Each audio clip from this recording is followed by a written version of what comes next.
Shalom Adonai, irmãos. Nós estamos aqui para dar uma boa notícia. E nós já montamos todas as aulas que faltavam.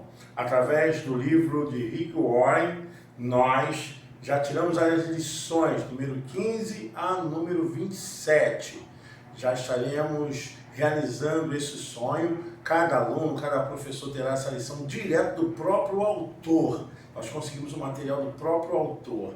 Então, a primeira igreja de Nazaré em Olinda, o Ministério MED, já está suprimindo essa dificuldade que tínhamos das lições que não foram dadas através da escola dominical. Mas agora já estamos resolvendo isso e, se Deus quiser, vamos até o final com o nosso propósito, com a nossa visão. Em nome de Jesus. Muito obrigado. Shalom.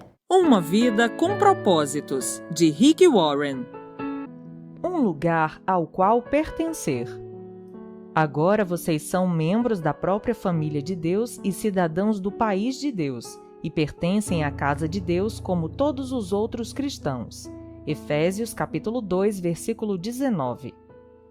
A família de Deus é a igreja do Deus vivo, a coluna e o fundamento da verdade. 1 Timóteo, capítulo 3, versículo 15. Você é chamado para pertencer, não somente para crer. Mesmo no perfeito e imaculado ambiente do Éden, Deus disse: "Não é bom que o homem esteja só." Gênesis, capítulo 2, versículo 18. Fomos criados para a vida em comunidade, moldados para o companheirismo e formados para a família, e nenhum de nós pode cumprir os propósitos de Deus sozinho e sem ajuda. A Bíblia não apresenta nenhum santo solitário ou eremita espiritual, ou seja, um crente que vivesse isolado dos outros fiéis, privado de companhia. A Bíblia diz que fomos ajuntados, reunidos, edificados juntos, tornados membros juntos, feitos herdeiros juntos, combinados, mantidos juntos e que seremos arrebatados juntos. Você não está mais por conta própria.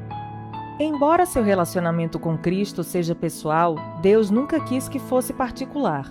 Na família de Deus, você está unido a todos os outros fiéis e faremos parte uns dos outros por toda a eternidade. A Bíblia diz: "Em Cristo, nós que somos muitos, formamos um só corpo e cada membro está ligado a todos os outros." Romanos, capítulo 12, versículo 5. Seguir a Cristo inclui pertencer, não apenas crer. Somos membros de seu corpo, a Igreja. Observa C.S. Lewis que a palavra membro é de origem cristã, mas foi esvaziada de seu significado original, que está lá em Romanos, capítulo 12, versículo 5. As lojas oferecem descontos a membros e os anunciantes usam os nomes desses membros para criar listas de mala direta. Nas igrejas, tornar-se membro significa simplesmente adicionar um nome a uma lista, sem nenhum requisito ou expectativa. Pela perspectiva de Paulo, ser membro da igreja significava ser um órgão vital de um corpo vivo, parte indispensável e inseparável do corpo de Cristo. Abra sua Bíblia em Romanos, capítulo 12, versículos 4 e 5, 1 Coríntios, capítulo 6, versículo 15 e capítulo 12, versículos de 12 a 27. Precisamos restabelecer e praticar o significado bíblico dessa palavra. A igreja é um corpo, não um edifício, um organismo, não uma organização. Para que os órgãos do corpo humano cumpram seu propósito, precisam estar conectados ao corpo. O mesmo ocorre com você como parte do corpo de Cristo. Você foi criado para uma função específica, mas perderá esse segundo propósito para a sua vida se não fizer parte de uma igreja local. Você descobre seu papel nesta vida pelo relacionamento que mantém com os outros. A Bíblia diz: "Assim, somos como várias partes do corpo humano. Cada parte tem seu significado no corpo, visto como um todo, mas não o contrário. O corpo de que estamos falando é o corpo formado pelas pessoas escolhidas por Cristo. Cada um de nós encontra significado e função por parte desse corpo. Não podemos ser como um dedo decepado que não tem valor." Romanos, capítulo 12, versículos 4 e 5. Se um órgão é de alguma forma desligado do corpo, fica paralisado e morre. Ele não pode existir por si mesmo, nem você. Desligado e arrancado do sangue vivificante da igreja local, sua vida espiritual se enfraquecerá e logo deixará de existir. Isso está em Efésios, capítulo 4, versículo 16. Por isso, o primeiro sintoma de declínio espiritual é normalmente o comparecimento irregular aos cultos e a outras reuniões dos irmãos na fé. Sempre que nos tornamos descuidados com a comunidade de irmãos, todo o restante também começa a desmoronar. Ser membro da família de Deus não é algo irrelevante nem algo a ser negligenciado. A igreja é o plano de Deus para o mundo. Jesus disse: edificarei a minha igreja, e todas as forças do inferno não prevalecerão contra ela. Isso está em Mateus, capítulo 16, versículo 18. A igreja é indestrutível e existirá eternamente. Ela sobreviverá ao universo, assim como sua função nele. A pessoa que diz: não preciso de igreja, é soberba e ignorante. A igreja é tão importante que Jesus morreu na cruz por ela. Cristo amou a igreja e deu sua vida por ela. Leia lá em Efésios, capítulo 5, versículo 25. Na Bíblia, a igreja como um todo é chamada a noiva de Cristo e o corpo de Cristo. 2 Coríntios, capítulo 11, versículo 2 e 1 Coríntios, capítulo 12, versículo 27. Também em Efésios, capítulo 5, versículo 27 e Apocalipse, capítulo 19, versículo 7. Não consigo imaginar alguém dizendo para Jesus: eu te amo, mas não gosto da tua noiva. Ou, eu te aceito, mas rejeito o teu corpo. Mas é isso que fazemos quando desprezamos e depreciamos a igreja ou reclamamos dela. Em vez disso, Deus nos manda amar a igreja, tanto quanto Jesus a amou. A Bíblia diz: amem sua família espiritual. Isso está em 1 Pedro, capítulo 2, versículo 17. Lamentavelmente, muitos cristãos usam a igreja, mas não a amam. A comunidade local. Salvo em poucas e importantes exceções, como quando alude a todos os fiéis ao longo da história, a palavra igreja é utilizada na Bíblia quase sempre para se referir a uma comunidade visível e local. O Novo Testamento parte do princípio de que o membro pertence à comunidade local. Os únicos cristãos que não pertenciam a grupos locais eram aqueles sob a disciplina da igreja, os quais eram removidos da comunidade depois de flagrados em pecado. 1 Coríntios, capítulo 5, versículos de 1 a 13 e Gálatas, capítulo 6, versículos de 1 a 5. A Bíblia diz que o cristão sem a igreja local é como o órgão sem o corpo, a ovelha sem o rebanho ou a criança sem a família. É uma situação anormal, como dá a entender a Bíblia quando diz: e pertencem à casa de Deus como todos os outros cristãos. Efésios, capítulo 2, versículo 19. Os valores de hoje que advogam a independência e o individualismo criaram muitos órfãos espirituais, os crentes peregrinos, ou os sem igreja, que ficam circulando de uma igreja para outra sem filiação, responsabilidade ou compromisso. Muitos creem que é possível ser um bom cristão sem se unir ou mesmo frequentar uma igreja local, mas Deus discordaria veementemente. A Bíblia oferece muitas razões irrefutáveis para sermos ativos e comprometidos numa comunidade local. Por que você precisa da família eclesiástica? A família eclesiástica identifica-o como cristão verdadeiro. Não posso afirmar que sou um seguidor de Cristo se não sou comprometido com um grupo específico de discípulos. Jesus disse: o amor de vocês uns pelos outros provará ao mundo que vocês são meus discípulos. João, capítulo 13, versículo 35. Quando nos reunimos em amor como uma família na igreja, com diferentes formações, raça e posição social, levamos ao mundo um poderoso testemunho. Você não é o corpo de Cristo isoladamente. Precisa de outros para expressar essa condição. Juntos, não separados, somos o corpo do Senhor. 1 Coríntios, capítulo 12, versículo 27. A família eclesiástica retira-o do isolamento egoísta. A igreja local é a sala de aula onde você aprenderá a se relacionar com a família de Deus. É o laboratório para a prática do altruísmo e do amor compassivo. Como membro ativo, você aprende a se interessar pelos outros e a compartilhar suas experiências. Se uma parte do corpo sofre, as demais partes sofrem com ela. Ou, se uma parte é honrada, as demais compartilham de sua honra. 1 Coríntios, capítulo 12, versículo 26. Somente pelo contato regular com fiéis comuns e imperfeitos, podemos aprender o verdadeiro companheirismo e experimentar a verdade do Novo Testamento. Sermos unidos e dependentes uns dos outros. O companheirismo bíblico compreende sermos tão comprometidos uns com os outros quanto o somos com Jesus Cristo. Deus espera que entreguemos nossa vida uns pelos outros. Muitos cristãos que conhecem João capítulo 3, versículo 16, desconhecem 1 João capítulo 3, versículo 16. Nisso conhecemos o que é o amor.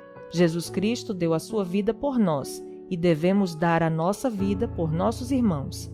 Esse é o tipo de amor sacrificial que Deus espera que você demonstre pelos outros irmãos, uma disposição para amá-los da mesma forma que Jesus o amou. A família eclesiástica ajuda a desenvolver músculos espirituais. Você jamais chegará à maturidade apenas comparecendo aos cultos de adoração como espectador passivo.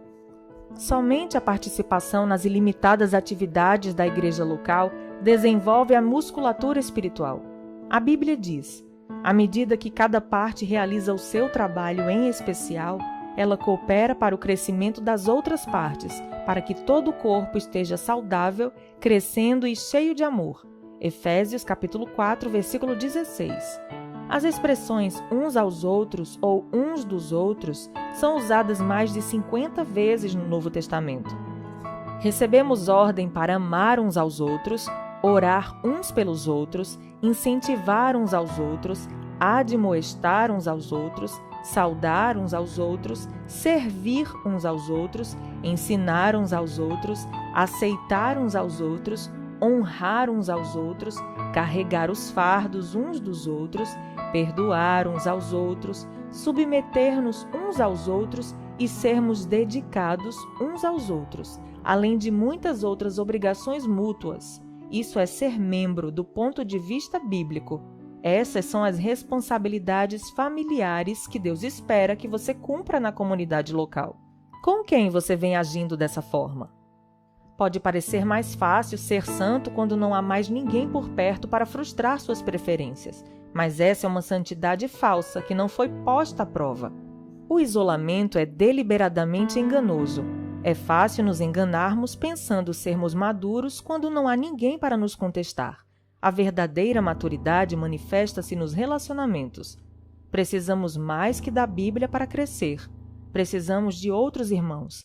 Crescemos mais fortes e mais rapidamente aprendendo uns dos outros e sendo responsáveis uns pelos outros. Quando os outros compartilham o que Deus está lhe ensinando, também aprendemos a crescer. O corpo de Cristo precisa de você. Deus tem uma função específica para você na família cristã. Isso se chama ministério e o Senhor lhe concedeu talentos para essa missão. Um dom espiritual é dado a cada um de nós, visando ajudar toda a igreja. 1 Coríntios, capítulo 12, versículo 7. A comunidade local é o lugar planejado por Deus para que você descubra, desenvolva e utilize seus talentos. Você até pode ter um ministério mais abrangente, mas será algo adicional a seu serviço no corpo local. Jesus não prometeu edificar seu ministério, prometeu edificar a igreja dele. Você participará na missão de Cristo no mundo. Enquanto Jesus andou entre os homens, Deus trabalhou por meio do corpo físico de Cristo. Nos dias de hoje, usa o corpo espiritual de seu Filho. A igreja é um instrumento do Senhor neste mundo. Não devemos apenas ser exemplo do amor de Deus amando-nos uns aos outros. Devemos também transmiti-lo em conjunto ao restante do mundo. Esse é um privilégio maravilhoso concedido a todos nós. Como membros do corpo de Cristo, nós somos suas mãos, seus pés, seus olhos e seu coração. Ele realiza sua obra no mundo por meio de nós, e cada um tem uma contribuição a dar. Paulo afirma: Ele criou cada um de nós por meio de Cristo Jesus e a Ele nos unimos nessa obra grandiosa, a boa obra que Ele deseja que executemos e que faremos bem em realizar. Efésios capítulo 2, versículo 10. A família eclesiástica irá impedi-lo de retroceder. Nenhum de nós está imune à tentação. Nas circunstâncias apropriadas, você e eu somos capazes de cometer qualquer pecado. Deus sabe disso, então nos atribuiu individualmente a responsabilidade de mantermos uns aos outros no caminho certo. A Bíblia diz: encorajem-se uns aos outros todos os dias, de modo que nenhum de vocês seja endurecido pelo engano do pecado. Hebreus, capítulo 3, versículo 13.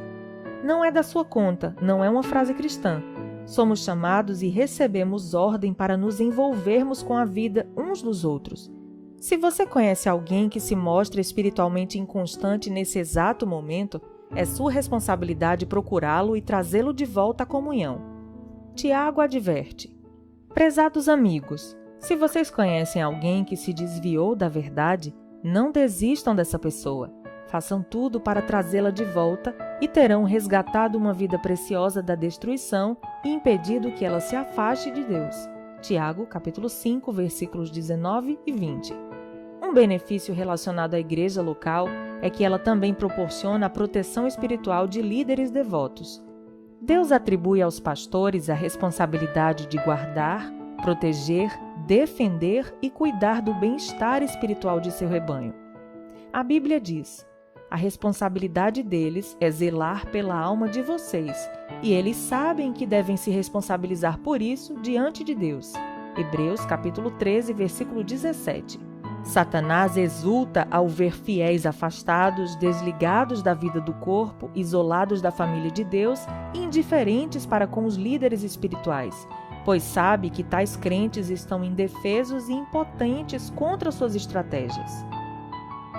Está tudo na igreja.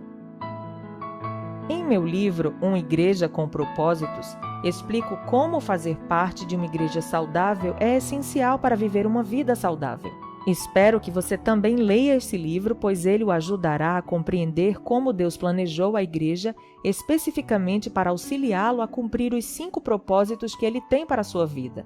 Ele criou a igreja para satisfazer suas 5 necessidades mais importantes: um propósito para o qual viver, pessoas com quem viver, princípios pelos quais viver, uma profissão para se sustentar e força para seguir vivendo. Não há outro lugar no mundo em que você possa achar esses 5 benefícios em um só lugar. Os propósitos de Deus para a igreja são idênticos aos 5 propósitos que Ele tem para você. A adoração ajuda-o a se concentrar em Deus. A comunhão ajuda-o a enfrentar os problemas da vida. O discipulado ajuda-o a fortalecer a fé. O ministério ajuda-o a descobrir seus talentos e o evangelismo ajuda-o a cumprir sua missão. No mundo não há nada que se compare à igreja. Sua escolha. Sempre que uma criança nasce, torna-se automaticamente parte da família universal dos seres humanos. Mas essa criança também se torna membro de uma família específica, onde será nutrida, cuidada e crescerá forte e saudável. O mesmo ocorre do ponto de vista espiritual. Quando você nasce de novo, torna-se automaticamente parte da família universal de Deus, mas também precisa se tornar membro de uma versão local da família de Deus. A diferença entre frequentar uma igreja e ser membro dela está no comprometimento. Os frequentadores são espectadores que ficam à parte. Os membros envolvem-se no ministério. Os frequentadores consomem, os membros contribuem. Os frequentadores querem os benefícios que a igreja propicia sem participar das responsabilidades. São como casais que querem viver juntos sem o compromisso do casamento. Por que é importante filiar-se a uma igreja local? Porque isso prova que você está de fato comprometido com irmãos e irmãs espirituais, não somente na teoria. Deus quer que você ame pessoas reais, não pessoas ideais. Você pode passar a vida inteira buscando a igreja perfeita, mas jamais a encontrará. Você foi chamado para amar pecadores imperfeitos, assim como Deus faz. No livro de Atos, os cristãos de Jerusalém eram bem específicos no seu comprometimento uns com os outros. Eram dedicados à comunidade. A Bíblia diz: eles se dedicavam ao ensino dos apóstolos e à comunhão, ao partir do pão e às orações. Atos, capítulo 2, versículo 42. Hoje, Deus espera que você se comprometa com as mesmas coisas. A vida cristã é mais que apenas um comprometimento com Cristo, inclui o compromisso com os outros cristãos. Os cristãos da Macedônia compreenderam isso, como Paulo relata. Primeiro, eles deram a si mesmos ao Senhor e depois, pela vontade de Deus, eles se deram a nós também. 2 Coríntios, capítulo 8, versículo 5. Tornar-se membro de uma igreja local é o passo que vem naturalmente a seguir, uma vez que você tenha se tornado filho de Deus. Você se torna cristão ao se comprometer com Cristo, mas se torna membro de uma igreja ao se comprometer com um grupo específico de fiéis. A primeira decisão traz a salvação, a segunda, a comunhão. Pensando sobre meu propósito de vida. Tema para reflexão. Sou chamado para pertencer, não apenas para crer. Versículo para memorizar. Assim também em Cristo, nós que somos muitos, formamos um corpo, e cada membro está ligado a todos os outros. Romanos, capítulo 12, versículo 5. Pergunta para meditar. Meu nível de envolvimento em minha igreja local demonstra que eu amo e estou comprometido com a família de Deus? Até o próximo áudio.